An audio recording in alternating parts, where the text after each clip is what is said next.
পরবর্তী গল্প পেতে আমার চ্যানেলটা অবশ্যই সাবস্ক্রাইব করে রাখবেন। ধন্যবাদ। কেটে যায় পুরো ৯টি দিন। সেই দিন রাতটা কোনোভাবেই পার হওয়ার পরেই ওয়াহেজের সকাল সকাল সফরে বেরিয়েছে বিভিন্ন জেলায় একান্তরে ভ্রমণ। সব বিষয়ে যথাযথ খোঁজ খবর নেওয়া আর সব সংস্করণ সঠিক হিসেবে মাপার কাজ শেষে আজ ৯ দিন পর ওয়াহেজ বাড়ি ফেরে।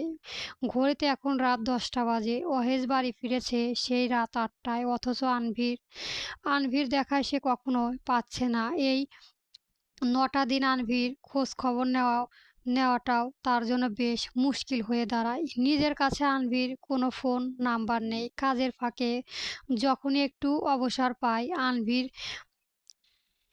বিডি কনটেক্টস এর আইডিতে মেসেজ দিয়েছে অনেক সে, অথচ আনভির সেসব দেখেও নাই। হয়তো মেসেজ রিকোয়েস্ট চেক করে নাই মেয়েটা। অন্য কারো কাছে আনভির নাম্বার চাইতে গিয়ে ওয়াহেজ থমকে যায়। নিজের স্ত্রীর নাম্বার নিজের কাছে নেই, বিষয়টা অন্যের কাছে বড্ড হাস্যকর হয়ে যাবে না? তাই আর চাওয়া হয়ে ওঠে নাই। ওয়াহেজের এখন প্রচণ্ড রাগ হচ্ছে। মেয়েটা ঘরে আসবে কখন, আসছে না কেন? সেই ৮টায় সে বাড়ি ফিরেছে, অথচ একটা বারের জন্য মেয়েটা ঘরে আসে না। সে তো অন্তত জিজ্ঞেস করতে পারে কেমন আছে, কি করছেন। না, এসব করতে হবে না। এসব হয়তো একটু অতিরিক্ত হয়ে যায়, কিন্তু একবারে তো চোখে দেখে যেতে পারে। অন্যদিকে রান্না করতে করতে আনভির অবস্থা একেবারেই কাহিল। ওয়াহেজে আসবে এই অজুহাত দেখিয়ে তার চাচি শাশুড়ি রাতে রান্নার সমস্ত ভার তার উপরেই ছেড়ে দেয়। একা হাতে রান্না করে, সবাইকে খাবার পরিবেশন করে, নিজে খেয়ে সব গুছিয়ে তবে সে এখন ক্লান্ত পায়ে রুমে উদ্দেশ্য রওনা হয়। ওয়াহেজের সাথে খাবার টেবিলে তার একবারই দেখা হয়েছে, শুধু এক পলক চোখাচোখি হয়েছে দুজনের, আর কিছুই হয় নাই। ওয়াহেজ এলে আসুক, না এলে নেই, তাতে আনভির কি? এই ৯টা দিনের মধ্যে একটা মিনিটের জন্য তো ওয়াহেজ তার কখনো খবর নেয় না। অবশ্য নেওয়ার কথাও না, কারণ সে তো তাকে স্ত্রী হিসেবে মানে না। তাহলে কিসের টানে খবর নেবে? মনের ভেতরে এমন অভিমানের ধারণা বুনতে বুনতেই আনভির ঘরে প্রবেশ করে। ঘরে পা রাখতেই সে থমকে দাঁড়ায়। দেখে ওয়াহেজ বেডে হেলান দিয়ে ২ হাত বুকে ভাঁজ করে শুয়ে আছে। তার তীক্ষ্ণ চোখ দুটো আনভির পানেই স্থির। ওয়াহেজের এমন স্থির দৃষ্টি দেখে আনভির অস্তিত্বে দ্রুত চোখ নামিয়ে নেয়। আনভিরকে চোখ নামিয়ে নিতে দেখে ওয়াহেজ হঠাৎ ধড়ফড় করে উঠে দাঁড়ায়। হন হন করে এগিয়ে এসে সোজা আনভিরের সামনে দাঁড়ায় সে। তারপর অপ্রত্যাশীভাবে সালাম দেয়, আসসালামু আলাইকুম। আনভির ওয়াহেজের এমন অনাকাঙ্ক্ষিত আচরণ কিছুটা ইতস্তত নিয়ে ওয়াহেজের মুখের দিকে তাকিয়ে সালামের উত্তর দেয়, ওয়ালাইকুম আসসালাম। ওয়াহেজ মেকি হেসে খোঁচা মেরে বলে, স্বামী কোথায় থেকে আসলে তার সাথে ২ ঘন্টা পর দেখা করতে হয়, তাই না? আদর আদব কায়দা কোনো কিছু লেশ আছে তোমার? আনভির ওয়াহেজের এমন কথায় তেলে বেগুনে জ্বলে ওঠে, বলে, যে স্বামী স্ত্রীকে বিয়ের ২ দিন পরই সফরে চলে যায় তার আদবটা কোথায়? আর গেলে তো গেল, গিয়ে একবার খবরও নিল না, তার কায়দাটা কোথায়? ওয়াহেজের আগে থেকে জানতো এমন প্রশ্নের সম্মুখীন সে হবে, তাই নিজের পকেটের থেকে ফোন বের করে বিডি কন্ট্রাক্টের যে মেসেজগুলো দিয়েছে সেইগুলো আনভিরের চোখে সামনে ধরে বলে, তোমার নাম্বার ছিল না আমার কাছে, আর কারো কাছে খুঁজিনি, কারণ এটা হাস্যকর একটা বিষয় যে হাজবেন্ডের কাছে ওয়াইফের নাম্বার নেই। তাই বিডি কন্টেক্সটের অনেক মেসেজ দিয়েছি, কিন্তু তুমি তো এসব সিনই করনি। আনভির এসব দেখে চারদিকে একবার তাকায় আর মনে মনে ভাবে, এই লোককে তো ঝরার সুযোগই নেই। কঠিতে কঠিতে নিজেকে নির্দোষ প্রভুর করে ওয়াহেজ ফোনটা পকেটে ঢোকাতে ঢোকাতে এবার বলে, "আমি তো আমার প্রবলেমটা বললাম। এবার তুমি তোমারটা ক্লিয়ার করো।" আনভীর একটা শুনে দীর্ঘশ্বাস ছেড়ে অহেজের চোখ দিকে মলিন দৃষ্টিতে তাকিয়ে বলে, "আপনি তো আমায় একটু হলেও মর্যাদা দিচ্ছেন বা দেওয়ার চেষ্টা করছেন। কিন্তু আপনার পরিবার তো এখনো আমার সাথে আগের মতোই আচরণ করে। কেন এলাম না জানতে চান? ৭টা থেকে রান্না ঘরে রান্নায় ব্যস্ত। সবকিছু এক হাতে করতে হয়েছে। কাজের লোক যে ২ জন ছিল তারাও ছুটিতে। খাবার পরিবেশন করা, প্লেট বাটি এটা ওটা ধোয়াসহ সব করতে হলো। এখন বলুন কিভাবে বের হই? এগুলো শুনেই ওয়াহেজের কপালে একটা রগ ফুলে ওঠে। এগুলো তার মা, চাচি ইচ্ছে করেই করিয়েছে। সে বিয়ে করে বউ নিয়ে এসেছে। কোনো চাকরানী নয়। ওয়াহেজের সামনে এগিয়ে যেতে যেতে বলে, "তুমি ফ্রেশ হয়ে আসো। আমি জিজ্ঞেস করে আসি যে কে বউ নিয়ে এসেছি না চাকরানী নিয়ে এসেছি যে ওরা এমন বিহেভ করে। সবাই একসাথেও তো কাজগুলো করতে পারত।" ওয়াহেজের রাগ দেখে আনভীরের বুক ধড়ফড় করে করতে শুরু করে। এই উন্মাদ রেগে গেলে থেকে কি করবে হিসাব নেই। তার মধ্যে এখন এসব নিয়ে প্রশ্ন করলে তারা ভাববে ওয়াহেজকে শিখিয়ে দিয়েছে আনভীর। ওয়াহেজের সামনে গিয়ে পথ আটকে দাঁড়ায়। আনভীর বলে, "না, না, জিজ্ঞেস করতে হবে না মানে এগুলা আজ সাবধান না করলে কাল তারা তোমার সাথে আরো বেশি করবে।" এটা বলে ওয়াহেজে আনভীর পাশ কাটিয়ে যেতে নেয়। আনভীর নিজের সবটুকু শক্তি দিয়ে ওয়াহেজের ২ বাহু চেপে ধরে মুখ তুলে ওয়াহেজের চোখে চোখ রেখে বলে, "এই মাঝরাতে এসব নিয়ে কথা বলতে হবে না। সকালে বলবেন বলবেন বললে।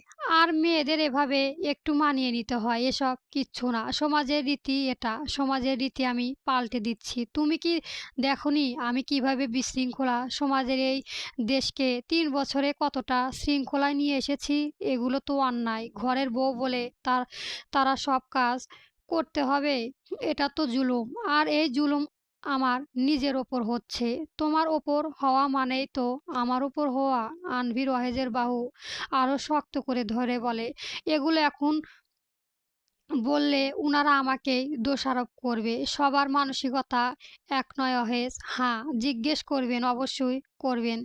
তবে সকালে, এখন নয়। এখন সবাই ঘুমিয়ে গিয়েছে হয়তো।" আনভীরের কথায় অহেজ কিছুটা শান্ত হয়। অহেজ চোখ নামিয়ে আনভীরের চোখে দিকে তাকিয়ে থাকে। দুজনের স্পন্দনই কম্পন তৈরি হয়ে গিয়েছে। একে অপরে একটা কাছাকাছি দুজনের কাম্য ছিল না। অহেজের ফু দিয়ে আনভীরের চোখ মুছে আছড়ে পড়া ছোট ছোট চুলগুলো সরিয়ে দিয়ে বলে, "তুমি অনেক সুন্দর সামাইরা। তোমায় দেখলে মায়া জন্ম নেয় অন্তরে।" এমন কথা শুনে আনভীর শক খেয়ে দাঁড়িয়ে থাকে। ছি ছি ছি, কি ভীষণ লজ্জা!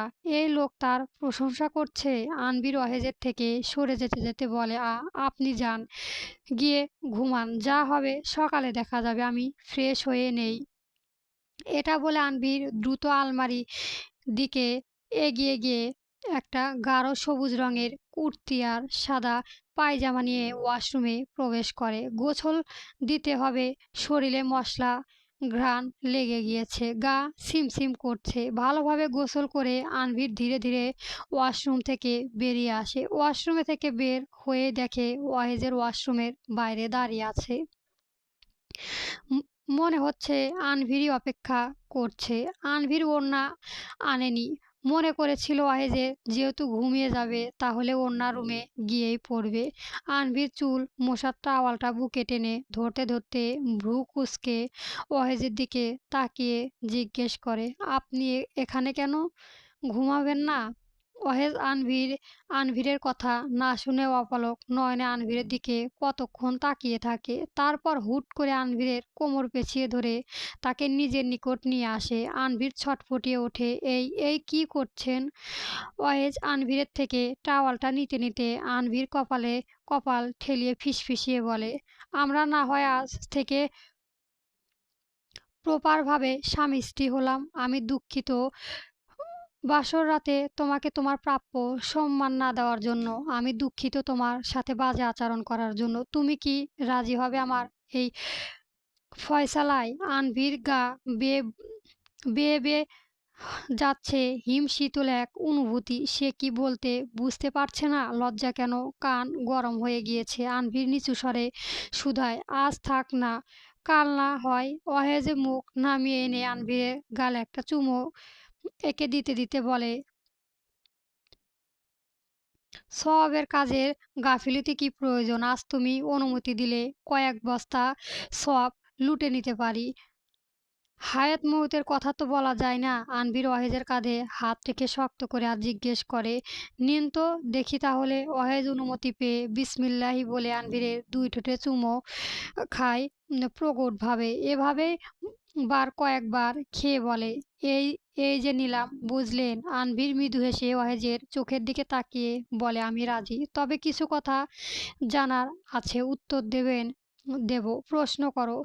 সারাকে এখনো মনে রেখেছেন? কথাটা শুনেই ওয়াহেজে হেসে শুধায়, না, তাকে আমি মনে করতাম, হয়তো সে আমার স্ত্রী, কারণ আমাদের আমাদের বিয়ে সব কিছুই ফাইনাল ছিল, কিন্তু পরে সে চলে গেল। এখন তোমার মতো একজন প্রিয়তমাকে ঘরে রেখে অন্য একজনকে মনে রাখা কাপুরুষতা ছাড়া অন্য কিছুই না। আনভির বুক থেকে একটা ভার নেমে যায় এই উত্তর শুনে। তাই আর কোনো প্রশ্ন না করে বলে, আমি আর কোনো প্রশ্ন করলাম না, কারণ আমি জানি আপনি কেমন। নিশ্চয় আপনি কখনো আমায় ঠকাবেন না। আপনি একজন দায়িত্ববান পুরুষ। পৃথিবী প্রত্যেকটি মুত্তাকি নারী হয়তো আপনার মতোই মহারাম চায়। জানেন, আমি যে আল্লাহর কাছে চেয়েছিলাম আপনি ঠিক তেমনই। আমি আপনার মতোই কাউকে সবসময় চাইতাম, যার ভেতরে গায়রত আছে, যে সব কিছুই বোঝে, যে বিচক্ষণ, যে আমায় বুঝবে। আপনি হলেন আমার সারা জীবনের তাহাজ্জুদের মোনাজাতের ফল। ওয়াহেজের আনভিরের কথায় বেশ সন্তুষ্ট হয়। সে আনভিরের মাথায় হাত বুলিয়ে দিতে দিতে বলে, আমিও তোমার মতোই কাউকে চেয়েছিলাম। বিয়ের দিন রাতেই বোঝা হয়ে গিয়েছিল যে আমি আমার মতো কাউকে পেয়েই গিয়েছি। তোমার ইজ্জত, তোমার ভালো থাকা, খারাপ থাকা, তোমার সব কিছুই হেফাজতের উসিলায় আজ থেকে আমি। আনভিরের মাথা নাড়িয়ে বলে, আমি আপনাকে মেনে নিলাম। ওয়াহেজ আনভির কপালে টুপ করে একটা ভালোবাসার পরশেকে দিয়ে তাকে কোলে তুলে নেয়। আনভির লম্বা খোলা চুলগুলো আগা ফ্লোরে আছড়ে পড়ে। ওয়াহেজে আনভিরকে বিছানায় গিয়ে ফিসফিসিয়ে ওঠে, তোমার চুলগুলো বেঁধে দেই সামাইরা, আমাকে সমস্যা দেবে। বেঁধে নিচ্ছি। আপনি পারবেন না আমার চুল সামলিয়ে বেঁধে নিতে। এটা বলে আনভির নিজে বেসামাল চুলগুলো খোপা করে নেয়। ওয়াহেজের ফিসফিসিয়ে জিজ্ঞেস করে, মিস ওয়াক দিয়ে অজু করেছেন? জি। বেশি কষ্ট হলে একটু ম্যানেজ করে নিও। আমি মনে হয় নিজেকে তখন সামলাতে সক্ষম হব না। আচ্ছা। অতঃপর তারা একে অপরের কাছাকাছি আসতে থাকে। দুজন দুজনকে মেতে ওঠে। ঘরে ভেসে ওঠে ওয়াহেজের উচ্চারিত দোয়া, বিসমিল্লাহি আল্লাহুম্মা জান্নি বিনাশ শাইতানা ওয়া জান্নি বিনাশ শাইতানা মা রাযাকতানা, অর্থাৎ, হে আল্লাহ, তোমার নামে আরম্ভ করছি, তুমি আমাদের কাছে যে শয়তানকে দূরে রাখো। আমাদের এই মিলনের ফলে যে সন্তান দান করবে, তা হলেও শয়তানকে দূরে রাখো। সাথে ভেসে ওঠে আনভিরের আবেগমথিন আর্তনাদ, উত্তাপ মাখা নিঃশ্বাস ভেজা আরতি। সময় রাত 3:30-র কাছাকাছি এসে পৌঁছেছে এখন। অহেজের উদাম বুক নির্বর্ণের অবস্থায়। আনভির বিড়ালের মতো ঘুমিয়ে আছে। দুজনেই বেশ ক্লান্ত। এই একটু আগেই ঘুমের দেশে তলিয়েছে। অহেজের তো বলছিল আজ ঘুমানোর প্রয়োজন নেই, একে অপরে তাহাজ্জুদ ফরজ করে ঘুমাবো। আনভির না পেরে রাগ দেখিয়ে ঘুমিয়েছে ওয়াহেজকে নিয়ে। ওয়াহেজের ঘুম ভেঙে যায় অ্যালার্মের আওয়াজে। চোখের পাতা খুলছে না একদমই, ঘুম লেপ্টে আছে চোখে। কোনো মতে হাত বাড়িয়ে অ্যালার্ম বন্ধ করে নেয়। তারপর ঘড়ির দিকে তাকায়। তাকিয়ে বুঝতে পারে এখন আর ঘুমানোর সময় নেই, তাহাজ্জুদের সময় হয়ে গিয়েছে। তাই ধীরে ধীরে আনভিরকে নিজের বুকের থেকে সরিয়ে নিজের বাহুতে আনভিরের মাথা রাখে। আর আনভিরের থুতনিতে আলতো করে হাত রেখে আনভিরকে ডাকে, সামাইরা, ওঠো। তাহাজ্জুদের সময় হয়ে গিয়েছে। এই সময় ঘুমোনো নয়, এই সময় নামাজের। আনভির ঘুম হালকা হয়ে আসে তার। ধীরে ধীরে চোখ খোলে। কান্না করায় চোখ দুটো লাল হয়ে গিয়েছে। আনভির কিছুটা কেঁকিয়ে ওঠে। আমার হাড় মনে হয় সবকিছু ভেঙে গিয়েছে অহেজ। আপনি আমার সাথে কি করলেন এটা? অহেজ মুচকি হেসে আনভির অনাবৃত বক্ষে মুখ গুজে দিতে দিতে শব্দ করে হেসে ওঠে। বলে, কিচ্ছু হবে না, ওঠো। এটা প্রথম, তাই এমন করছে শরীর। চলবে।